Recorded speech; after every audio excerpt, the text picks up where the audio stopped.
وجعل فيها رواسي من فوقها وبارك فيها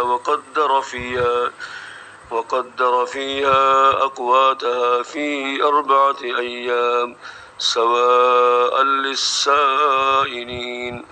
ثم استوى إلى السماء وهي دخان فقال لها وللأرض ائتيا طوعا أو كرها قالتا أتينا طائعين. فقضاهن 7 سماوات في يومين وأوحى في كل سماء أمرها وزينا السماء الدنيا بمصابيح وحفظا ذلك تقدير العزيز العليم. فإن أعرضوا فقل أنذرتكم صاعقة مثل صاعقة عاد وثمود إذ جاءتهم الرسل من بين أيديهم ومن خلفهم ألا تعبدوا إلا الله قالوا لو شاء ربنا لأنزل ملائكة فإنا بما أرسلتم به كافرون. فأما عاد فاستكبروا في الأرض بغير الحق وقالوا من أشد منا قوة أولم يروا أن الله الذي خلقهم هو أشد منهم قوة وكانوا بآياتنا يجحدون. فأرسلنا عليهم ريحا صرصرا في أيام نحسات لنذيقهم عذاب الخزي في الحياة الدنيا ولعذاب الآخرة أخزى وهم لا ينصرون. وأما ثمود فهديناهم فاستحبوا العمى على الهدى فأخذتهم صاعقة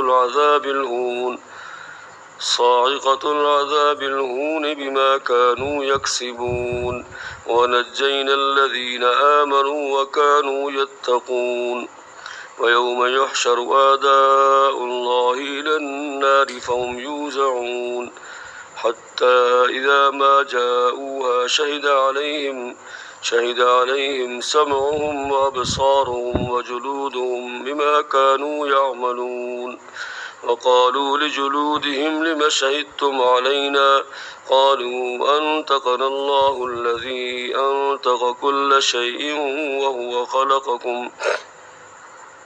وهو خلقكم أول مرة وإليه ترجعون. وما كنتم تستترون أن يشهد عليكم سمعكم ولا أبصاركم ولا جلودكم ولكن ظننتم أن الله لا يعلم كثيرا مما تعملون. وذلكم ظنكم الذي ظننتم بربكم أرداكم فأصبحتم من الخاسرين. فإن يصبروا فالنار مثوى لهم وإن يستعتبوا فما هم من المعتبين. وقيضنا لهم قرناء فزينوا لهم ما بين أيديهم وما خلفهم وحق عليهم القول في قد خلت من قبلهم من الجن والإنس إنهم كانوا خاسرين. وقال الذين كفروا لا تسمعوا لهذا القرآن والغوا فيه لعلكم تغلبون. فلنذيقن الذين كفروا عذابا شديدا ولنجزينهم أسوأ الذي كانوا يعملون.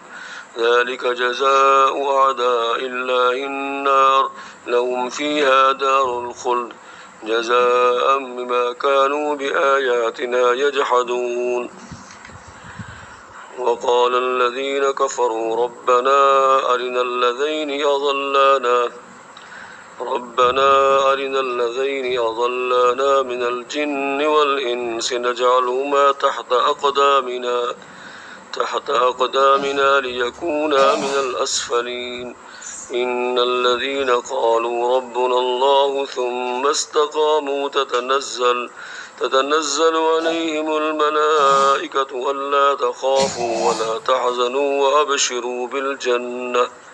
وأبشروا بالجنة التي كنتم توعدون نحن أولياؤكم في الحياة الدنيا وفي الآخرة ولكم فيها ما تشتهي أنفسكم ولكم فيها ما تدعون نزلا من غفور رحيم ومن أحسن قولا ممن دعا إلى الله وعمل صالحا وقال إنني من المسلمين ولا تستوي الحسنة ولا السيئة ادفع بالتي هي أحسن فإذا الذي بينك وبينه عداوة كأنه ولي حميم وما يلقاها إلا الذين صبروا وما يلقاها إلا ذو حظ عظيم وإما ينزغنك من الشيطان نزغ فاستعذ بالله إنه هو السميع العليم ومن آياته الليل والنهار والشمس والقمر لا تسجدوا للشمس ولا للقمر واسجدوا لله الذي خلقهن إن كنتم إياه تعبدون فإن استكبروا فالذين عند ربك يسبحون له بالليل والنهار وهم لا يسأمون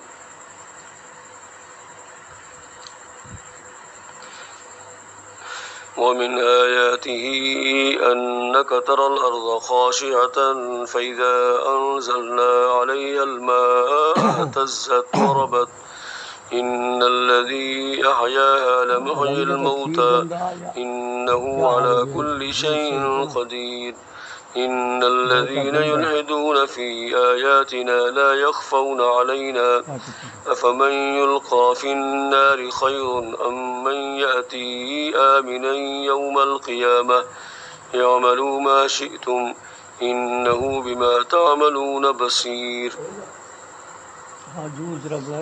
إن الذين كفروا بالذكر لما جاءهم وإنه لكتاب عزيز لا يأتيه الباطل من بين يديه ولا من خلفه تنزيل من حكيم حميد ما يقال لك إلا ما قد قيل للرسل من قبلك إن ربك لذو مغفرة وذو عقاب أليم ولو جعلناه قرآنا أعجميا لقالوا لولا فصلت آياته أعجمي وعربي قل هو للذين آمنوا هدى وشفاء والذين لا يؤمنون في آذانهم وقر وهو عليهم عمى أولئك ينادون من مكان بعيد ولقد آتينا موسى الكتاب فاختلف فيه ولولا كلمة سبقت من ربك لقضي بينهم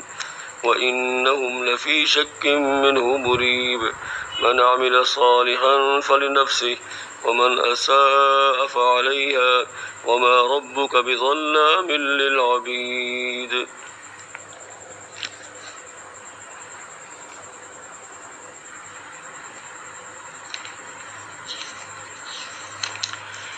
إليه يرد علم الساعة وما تخرج من ثمرات من أكمامها وما تحمل من أنثى ولا تضع إلا بعلمه ويوم يناديهم أين شركائي قالوا آذناك ما منا من شهيد وضل عنهم ما كانوا يدعون من قبل وظنوا ما لهم من محيص لا يسأم الإنسان من دعاء الخير وإن مسه الشر فيئوس قنوط ولئن أذقناه رحمة منا من بعد ضراء مسته ليقولن هذا لي وما أظن الساعة قائمة ولئن رجعت إلى ربي إن لي عنده للحسنى فلننبئن الذين كفروا بما عملوا